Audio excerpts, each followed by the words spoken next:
And what I want to do and stop and say is, please don't dismiss this story as mere myth.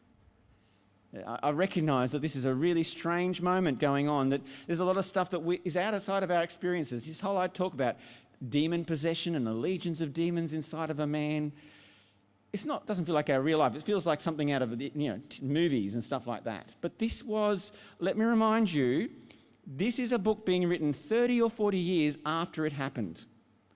This is a man who has talked to people who saw the demoniac and is recording what they witnessed. These events happened.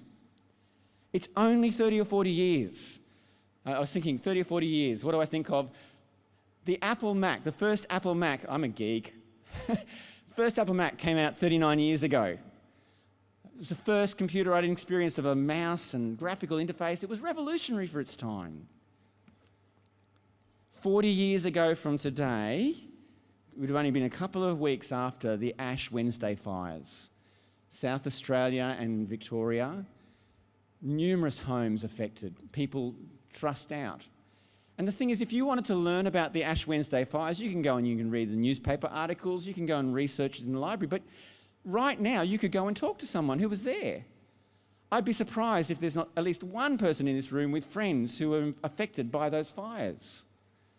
It is very easy, 30 or 40 years on, to find eyewitnesses to events, especially when they're so serious. And if you look at how Mark records his gospel, time and again, he wants us to check out those eyewitnesses. He wants us to know this really happened. So the event that's going to happen, he records the name of Jairus because he knows that Jairus is a person known to his readers. There's this strange moment when just before Jesus is being crucified and Simon of Cyrene pops up and helps him carry the cross. And you go, why did he say Simon of Cyrene? He never appears anywhere else, not in the Bible, not in historic sources. But Mark records his name so that the people reading his book can go and talk to Simon and find out what happened. Mark cares that his recording eyewitness testimony. And so all this amazing power really was in the possession of a man named Jesus. This unimaginable superpowers, the stuff that we see in Marvel movies, actually happened in this unique individual. Who is he?